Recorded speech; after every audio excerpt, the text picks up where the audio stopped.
Johan Emanuel Richter was a Danish man who arrived in the what they used to call the Guinea Coast, getting to the latter part of the 18th century.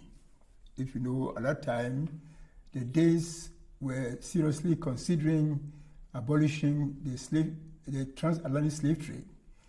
So when Johannes Emanuel Richter got to the Guinea Coast, he was very desirous to be part of the Danish administration, but also he had in mind to take advantage of his presence in the Guinea Coast and be engaged in the transatlantic slave trade. So although he was working as an administrator in the Danish government in the Guinea Coast, he was also, like most of these Danes, was also running along the side the buying and selling of enslaved people. Now, he was quite ambitious. It was his hope that eventually, after having stayed in the Guinea Coast for some time, he would become a governor, which was, of course, something which was very desirable. So he found himself very deeply involved in the Danish administration. And one time he was made to represent the Danish administration in the East Coast, as far as the Kita area. Johan Richter was a Danish administrator, but he was also doing a lot of business.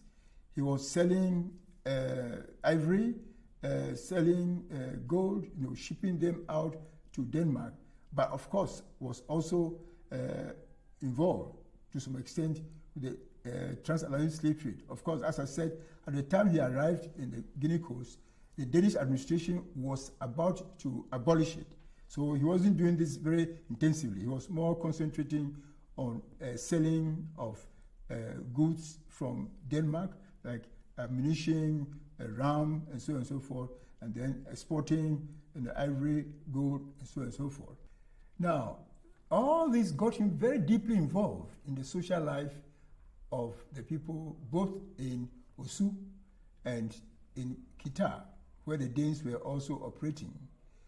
And as we have generally known in the literature, he got a number of local people, women he interacted with, and many of them had children from him.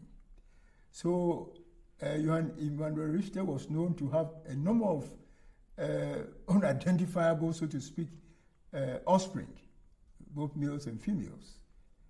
But then later on, because he wanted to have some respect, accorded him by the Danish administration at the castle at Christiansborg, he decided that he would officially get married to one of those local women. A number of the Osu families who had daughters were very much interested in letting their daughters get married to the Danish administrators when they were around, so that these families could take advantage of the trading which went on between the Danes and then the local people, as well as the Akwamus and the Ashantis who came to the coast.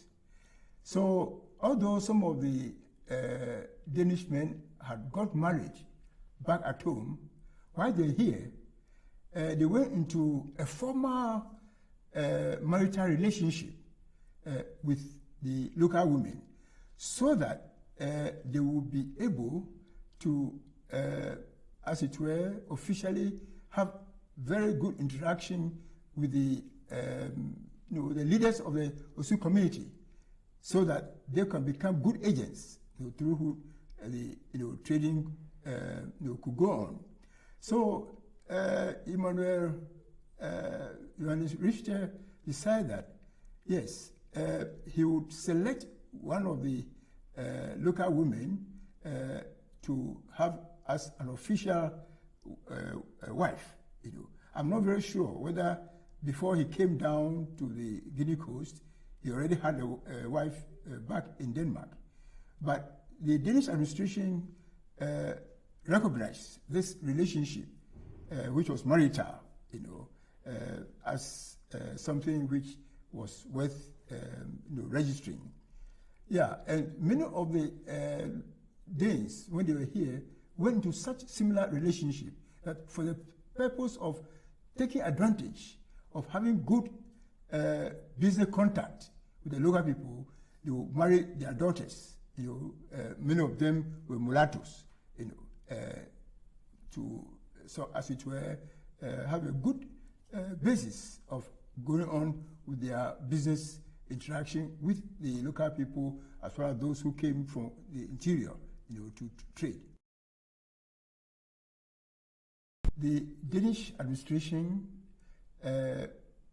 recognized these offspring who had come from the marriage between the Danes and the local Osu women, to the extent that they have their names registered in the administration, and provision was made for their upkeep. First, they encouraged the mothers of these children, these mulatto children, to bring them to a castle to go to attend school. So there was a so-called castle school, which was established solely for these young people who had come out of the marriage relationship between the Danes and the local women. The administration also set up a kind of educational fund, so that if the Danes, who were the parents or the fathers of the children, left the shores of the Guinea coast, still the children will be provided for from this mulatto fund, which was established by the Danes in the castle. They even went to the extent of making sure that the health of the children were taken care of. So we have records that they were all provided with hats, because they thought the sun was too severe for them, although they have some African blood in them, yet being half Europeans, they have to be protected from the sun. So there was the so-called heart fund for the school children. Yeah, so on the side of the Danish administration, these children were recognized as Danes, to the extent that they made a policy that no Danish mulatto would be enslaved, and for that matter, to be sold out of the country. Although the school children, the children came to school every day from their homes to the castle. They came in and went out free. Nobody dared to touch them and ask them to be enslaved or to be sold. Yeah, so on the side of the Dani Osu community, because of the traditional practice that the child of a woman in the family, if there's no man coming up to be responsible for the child, the father of the woman becomes the father of the child. So among the Gans, or among the people who were at that time, there was nothing like illegitimate children. So although these mulatto children, from one point of view, were illegitimate because they were not coming from properly married homes, yet because of their maternal connection to the families, they were recognized as true members of the community, because the fathers of the mothers of these children were their fathers, or the grandfathers were official fathers of these children. So the mulatto children had a very good standing in the society. But of course, they also took advantage and played the game of utilizing their status as Danes and also as Osu people.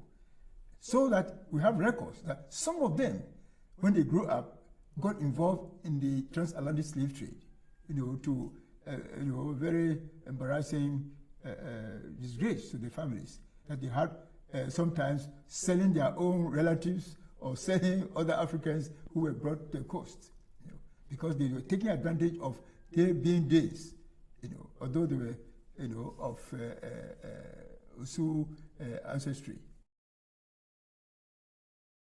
Henry Richter was one of the several children of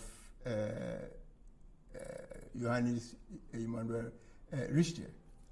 But Heinrich, together with a brother of his called Christian, were officially recognized as legitimate children, of Emmanuel Richter, and they were registered at the Danish administration. Now, so when Heinrich Richter, inherited his father, he decided that he would continue with his father's business. And the father had earlier on put up a building at the northeast of the castle at Osu, the place which we call now as the Osu Alata area. At that time, in the latter part of the 19th century, that area had become the place of the so-called caboosiers, the leaders, the business leaders, both the Danes and the local people, their area.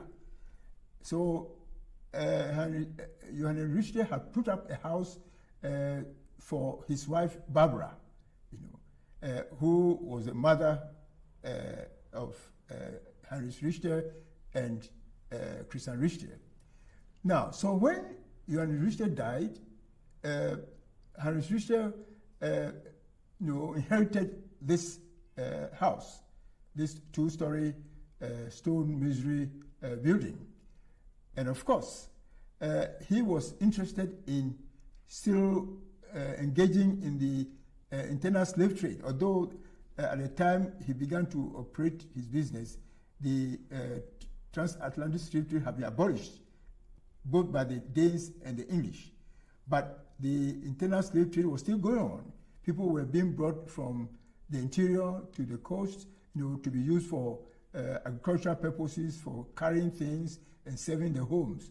So Heinrich decided that he would extend his father's property, which he has inherited, by making it into a fort, a place of security, to make sure that he will not have any body to come and harass him or stop him from doing his internal slave trading business. Of course, he had also a lot of goods which had been brought from Denmark, which had to be kept under security before sold into the community. So he extended the Barber House into a well-protected, residential facility, which became virtually like a fort, because it had bastions, at the four corners of the property to make sure that they have cannons at the top of the bastions to protect any intruders. Anybody who would try to come and intrude in this business will be warded off. Yeah, so Heinrich Richter was involved in international trading, so to speak. In fact, he even had time to travel outside to Denmark, to conduct business. And from some of the records we have, he was importing goods from many parts of the world, from as far as India. And that made him, of course, very wealthy. He had a lot of property, and he had a very large household who were involved in managing his business activities. Yeah. So Heinrich Richter was very, if you like it, a very successful businessman involved in exporting goods from Ghana, gold, palm oil. At that time, the palm oil trade has begun, some bit of ivory, and also importing goods, from Europe, including Denmark and England. They had ammunition, they had arms, they had textile materials, and of course, alcoholic beverages, which was very popular at that time. So he was very thriving businessman, and of course, he had the wealth to be able to also have the authority to be involved in local politics. He was able to take part in all the negotiations which took place between the British colonial masters and the Ashantis during the time of the Dodua War, for example. Henry Richter was able to supply arms and even soldiers, to help fight the Ashantis in 1824, 25, thereabout. To the extent that the Danes in the castle recognized the very important role he played in the successful fight against the Ashantis. So he was given even the title of the status of the Dannebrog. The name of the Danish flag is called Dannebrog. He was given that status, to be the carrier of the flag of Denmark. So this man, Heinrich, attained a very high status in the both the Osu and then the Ghana society because of the very active political activities he was engaged in. And of course, he had a lot of people coming to him, both from the Europeans as well as the local traditional authorities. He said that his living room, which was part of the thing he inherited from his father, the first floor of the Barber House, was a very large space which was used to receive important visitors. And of course, there were a lot of parties which were going on. There was one contemporary of his called Joseph Wolf. In his journal, he recorded how he once visited the Richter Fort and participated in the very sumptuous dinner, which was organized by Henry Richter to his guests. It was Wolf was describing the plates, for example, which they used, the cutlery, to be very expensive things which have been brought from China, from India, and so on and so forth. And of course, on his table were all sorts of fruits which have been brought from many parts of the world. So Henry Richter lived as a very prosperous local Osu person. Henry Richter lived in, I would say, different worlds. In Osu, which was a very cosmopolitan environment, there were the Danes, there were the British who were coming from Accra, from central Accra, to him. There were also people coming all the way from the Volta region, from the Kita area. Then there were the Achems who were also coming, together with the Ashantis. So Henry Richter's home, the Richter Fort, was a manifestation of this cosmopolitan environment in which he lived. And of course, because of his travelings, he was also able to move out of the Gold Coast community into the international world. Went to Britain, went to Denmark.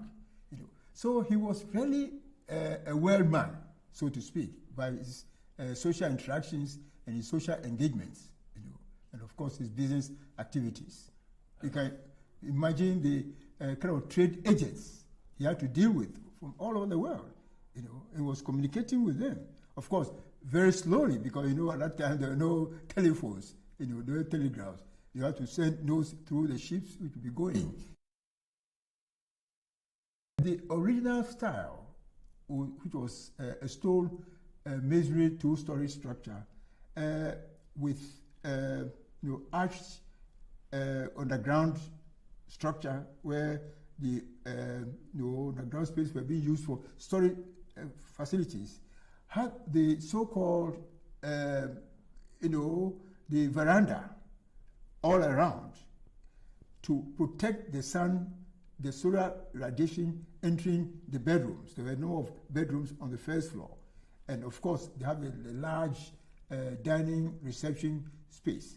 So it was a type of architecture which could be equated to the type of buildings being built in Europe, in Britain and Denmark at that time, kind of a Georgian type of architecture. But it was very stately. It was a residence of dignity, That's why Henry Richter was able to extend it into the fort, because the original Barber House was already a very, classic building, which required a lot of,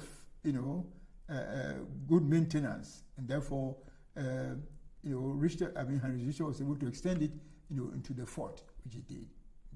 That part of Osu, where the Barber House was located, was the area where the caboosiers, the leaders of the business community, both the local, the Danes, the mulattoes, were staying. And that part had stone masonry buildings, as compared to the traditional houses of adobe, of mud. So there was a vast difference between what the Barber House looked like as compared to what the traditional houses were, because it was more of the use of the architecture which was used to do Christensburg, the stone masonry with the arches and so on and so forth. In fact, the Barber House has even an underground water system, which was very similar to what you find in the Christensburg. And you don't find anything like that in any of the traditional houses, So you have a very well-organized architectural, if you like it, model, which was completely different from what pertained at that time, in the general Osu community. The roof material also, they used, timber, wood shingles to cover it. And then if you go there today, you see the flagstones which have been used to pave the yard. Because Henry Richter was engaged in a very lucrative business, stretching out into the European space, he had to have a large household to help him manage his business activities. Now, so the extension he did to his father's property, made provision for large number of rooms, to make provision for the various servants who were working for him. But of course, there were spaces also meant to store the goods which were brought in and which were in transit, to be shipped out, including even spaces for enslaved people. Now, some of the group of people we according to literature we found there, were also relatives, of the Richters, because the area which is occupied is within the space where Johannes Richter had relations, with women. So there were a number of Richter-related, Africans or Osu people around. So some of them were brought in, to live in the Barber's house. Of course, his father had earlier on also brought some Fantis from the central region to assist him in his business. They were those who were the rowers, they were rowing the boats. So they had gained experience from what they were doing in the central region. So Johannes Richter brought them in, and they stayed there, and some of them stayed even around the fort. So there are all sorts of people, the enslaved people, those who were working to support his business, the Fantis who had come as the rowers, and so on and so forth.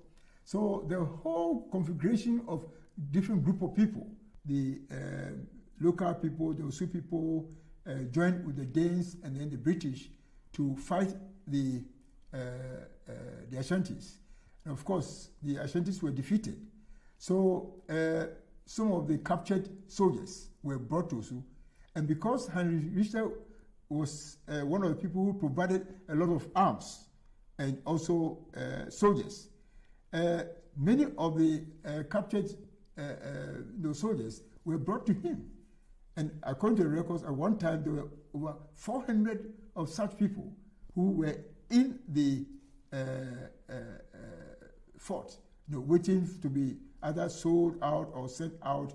So it shows that the Richter Fort became a mini town, a place where a number of different people were living at the same time, in that kind of space. Because of this, there was need for water supply, to be made available. That's why there was the underground water system, which was created on the northeast part of the building, and then you had another one outside, on the southwest, of the fort, where when the people came for trading, they could have access to water supply. So the Richter Fort was a very important social center within the Osu community. I've been thinking about the Richter family. Why it happened that one of the most prominent members, Heinrich Richter, virtually ended at ground zero, because from the literature, he was so much in debt. People were coming to demand, getting to the latter end of his life, demand payments from things which he had been engaging. So he had to sell most of his properties. There is, for example, the house which he bought at an auction, a house built by another Danish man called Jan Jacobsen, which was later on bought by another Danish man called T.H. Truelsen. Now, Heinrich Richter bought this house, but getting to the end of his life, there was need for money to pay other things. So he had to sell this building also, which was bought by a local Osupi person. Now, I have an opinion that he was not an effective manager in the sense that he was not delegating. He was doing everything by himself, So the load, to my mind, became too much for him. And of course, if you're not managing properly, eventually, you run into debt.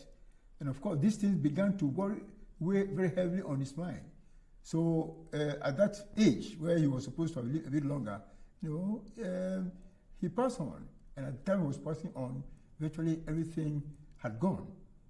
His this very important property he inherited, which he expanded, the Richter Fort, also had to be sold. So that eventually the Richter family moved out of the Richter Fort and they went to other things. So that even today, there's a contestation of some of the people who are living there that the house belonged to them. It didn't belong to the Richters any longer because they have been sold. But that's not correct, because those people who are there at the moment were not the original occupants who bought the property. The records, the official records we have was that some of the lands around the fort were not sold. They were part and parcel of the property which was passed on. So, for example, the total filling station on the south side of the property, rents are still being given to the Richter family, not to anybody else, to show that although some of the properties were sold, some were left behind for the Richter family to possess and to utilize. But coming back to how he ended, in that state, to my mind, it was all because he was involved in a business which eventually proved not to be profitable. All those families which I've read about who were involved in the slave trade, ended very poorly because it was an inhuman trade. It was an immoral trade. And of course, the consequences will show in the way in which the people ended, as it happened in the case of Heinrich Richter.